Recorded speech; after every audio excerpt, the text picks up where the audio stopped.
กองก่อยกอกเรื่องเล่าคนหัวลุกเรื่องนี้ผมก็สิขอหยิบเรื่องมาจากเว็บพันทิปกับชื่อเรื่องว่ายินผมสิขอเล่าเป็นตัวละครนั่นเลยครับส่วนตัวผมแล้วผมนับถือศาสนาอิสลามและผมก็ยังมีความเชื่อว่าตามหลักศาสนาอิสลามของผมว่ายินมีอยู่จริงแล้วอยู่แต่ว่าเขาอยากให้ไผเจอส่วนตัวผมเองก็เคยเห็นอยู่กับตาในหลายเทื่อแล้วแต่เรื่องที่สิมาเล่าให้ฟังนี่ในความคิดของผมก็คือว่ามันพีคสุดๆแล้วสำหรับผมในตอนนี้เรื่องมันมีอยู่ว่าย้อนไปในช่วงปี56ผมได้มีโอกาสเข้าไปทำงานในโรงเรียนแห่งหนึ่งแต่สิขอสงวนชื่อโรงเรียนไว้แล้วก็ชื่อถนนย่านที่ผมอยู่ก็สิเป็นย่านเขตสวนหลวงซึ่งหน้าที่ของผมก็คือเป็นครูฝึกสอนแล้วต้องขับรถไปติดต่องานกับกระทรวงต่างๆของโรงเรียนและด้วยที่โรงเรียนแห่งนี้มีอายุบ่ต่ำกว่า50ปีแล้วพวกครูอาจารย์อยู่หั้นก็ต้องคอยดูแลสถานที่นำเพราะว่าอยู่นี่มีบุคลากรน้อยมีพันโรงแต่ก็บ่มีรปภ.กลางคืนก็สิบ่มีคนเฝ้าแต่เรื่องมันบ่ได้เกิดตอนกลางคืนครับมันเกิดตอนที่ยังแจ้งอยู่แต่บรรยากาศมันก็สิเงียบๆเริ่มเหตุการณ์เทื่อแรกโรงเรียนก็สิมีอาคารเรียนอยู่3อาคารก็สิมีอยู่2อาคารที่เป็นตึก4ชั้นส่วนตึกที่สิเว้าถึงคือตึกหลังเสาธงส่วนอีกตึกผมก็สิบ่ขอเว้าหยังหลายซึ่งในปัจจุบันนี้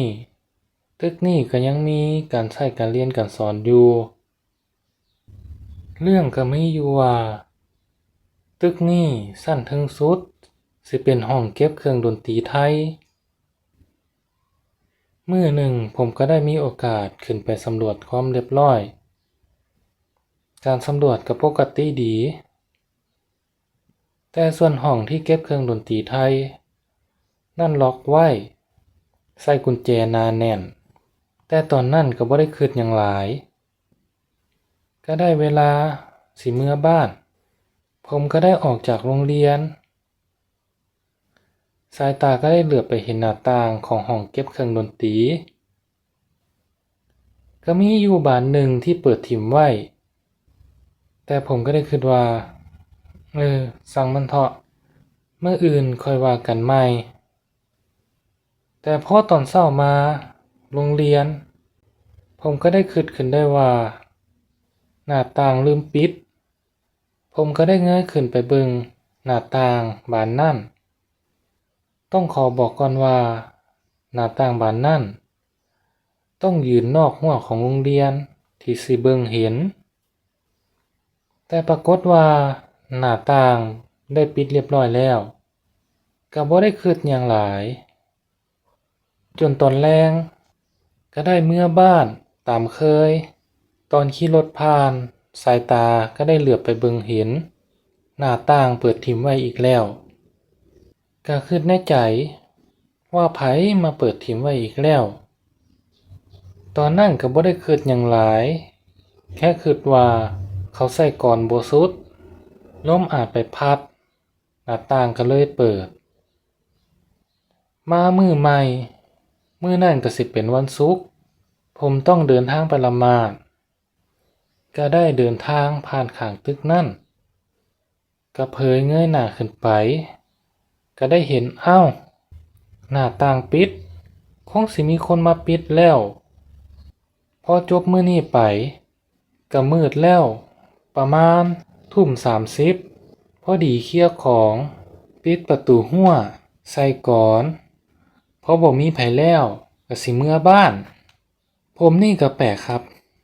มื้อนั้นผมก็เงยหน้าขึ้นไปเบิ่งก็บ่ฮู้ว่าเป็นหยัง มันก็เงยหน้าไปเห็นอัตโนมัติเลย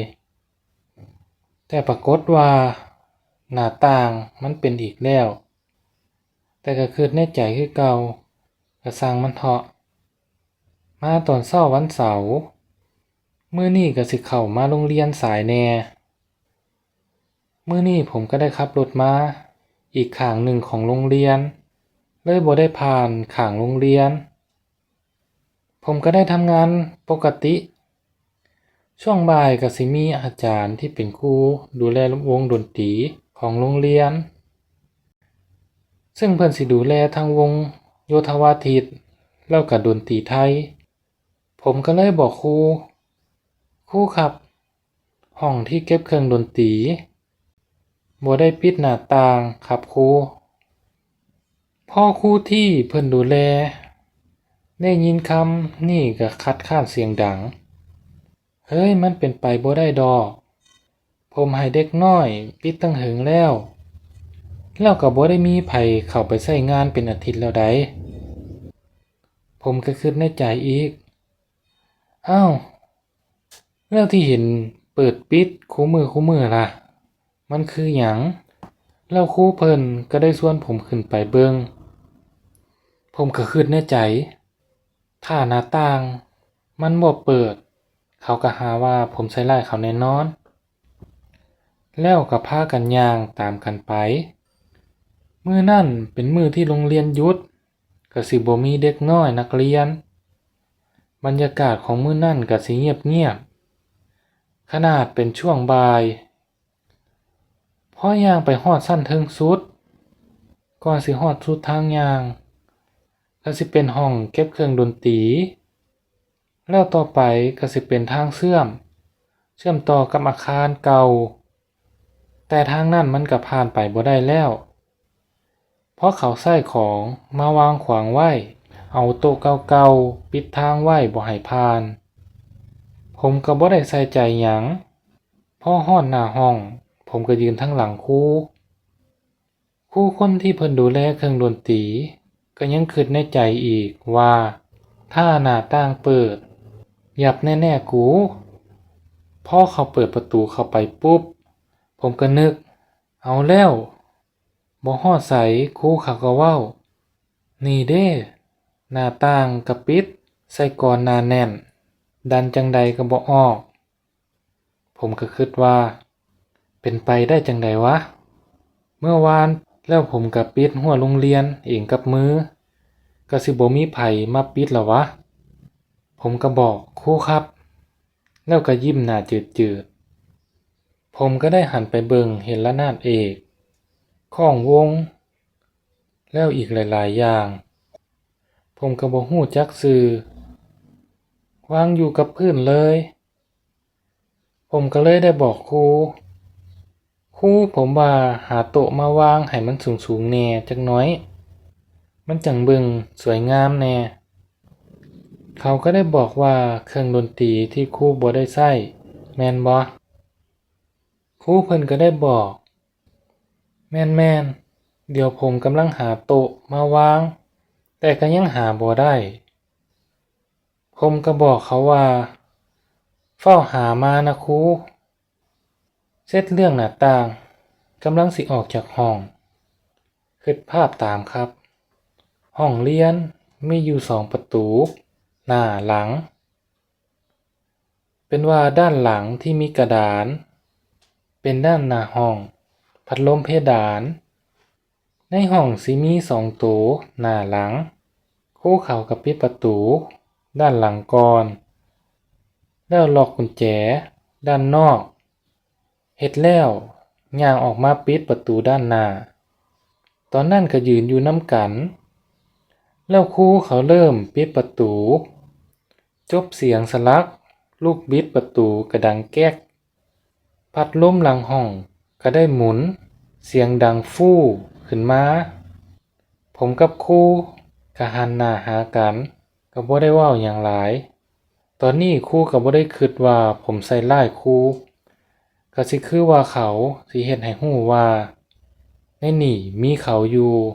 เขาเฮ็ดได้แม้แต่เปิดพัดลมก็เฮ็ดได้ที่ต้องใช้มือบิด ให้ไปอยู่ที่เลข3ยังเฮ็ดได้ผมนี่ขนหัวลุกไปทั้งโตเลยย่างกัดฟันไปปิดสวิตช์พัดลมให้ปิดแล้วย่างกลับมาประตูหน้าความรู้สึกโคตรไกลเลยตอนนั้นแทบสิหยุดหายใจก็ฟ้าวย่างออกมาฟ้าวปิดฟ้าวล็อกตอนนั้น2คนผมกับครูก็บ่ได้คุยกันหยังเลยก็ฟ้าวเคลียร์ของหยังคู่อย่างฟ้าวกลับเมือเรือนคิดในใจกูสิบ่หันขึ้นไปเบิ่งอีกเลยเรื่องราวก็ยังบ่จบครับห่างมาอีกบ่กี่มื้อก็สิเป็นเดือนบวชของศาสนาอิสลามเป็นเดือนรอมฎอนผมก็ยังทำงานปกติแต่ต้องอดข้าวอดน้ำในตอนกลางวันก็สิกินได้แน่ในช่วงดวงอาทิตย์ตกแล้วมื้อนั้นงานก็หลายก็ต้องออกไปเฮ็ดงานข้างนอกตอนนั้นก็หิวน้ำอากาศก็ร้อนร่างกายก็สิบ่แข็งแรงผมก็เฮ็ดงานอยู่ข้างนอกฮอดตอนแลงพอดีเวลาถือศีลอดก็สิกินน้ำอย่างเดียวก็สิบ่ได้เตรียมอาหารกับข้าวไว้กินตอนนั้นรถก็ติดอยู่หนทาง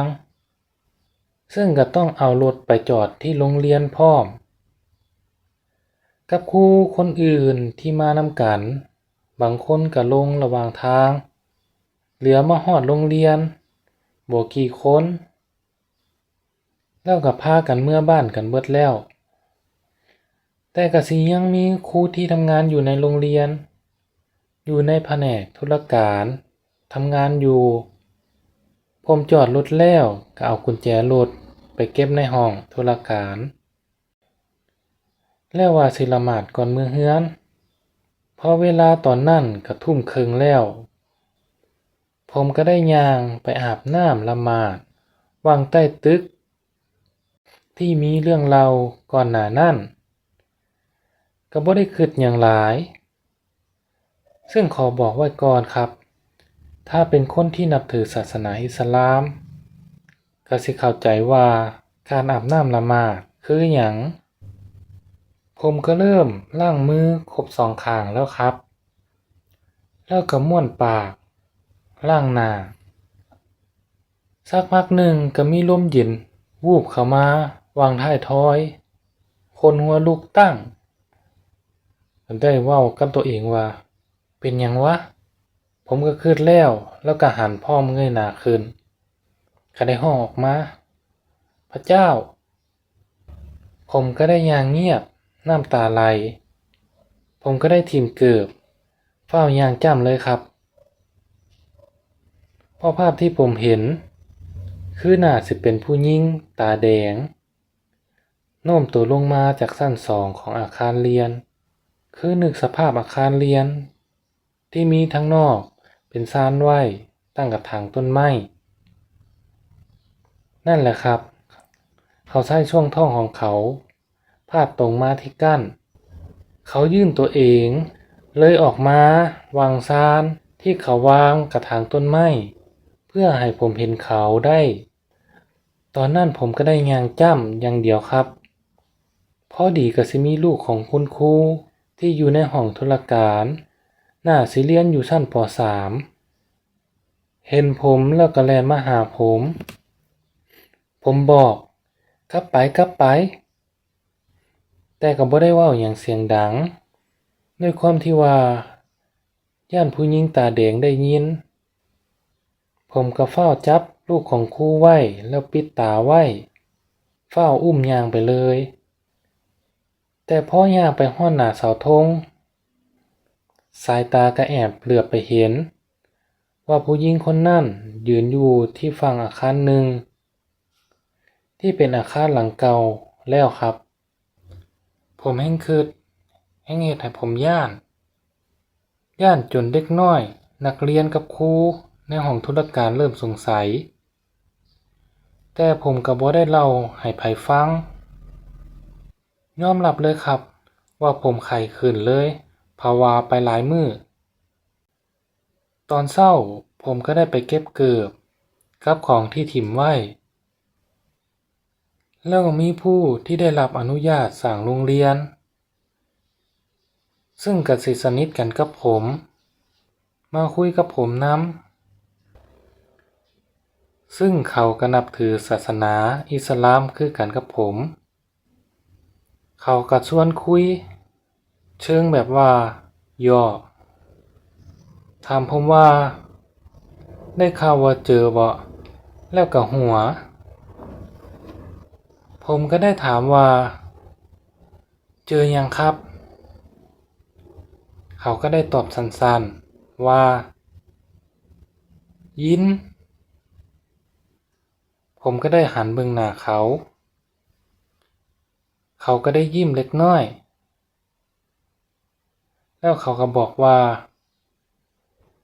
นึกว่าบ่มีหึงแล้วมื้อก่อนเข้าค่ายเฮ็ดกิจกรรมคู่อย่างในโรงเรียนก็สิเจอกันดู๋บางคนก็ถูกแกล้งลากออกมาจากที่นอนนอกห้องตอนเข้าค่ายแล้วเขาก็เล่าต่อว่าตอนสร้างโรงเรียนก็สิมีเหตุการณ์ปั้นจันล่มทับคนตายก็สิเป็นคนงานผู้หญิงพม่าที่ตาย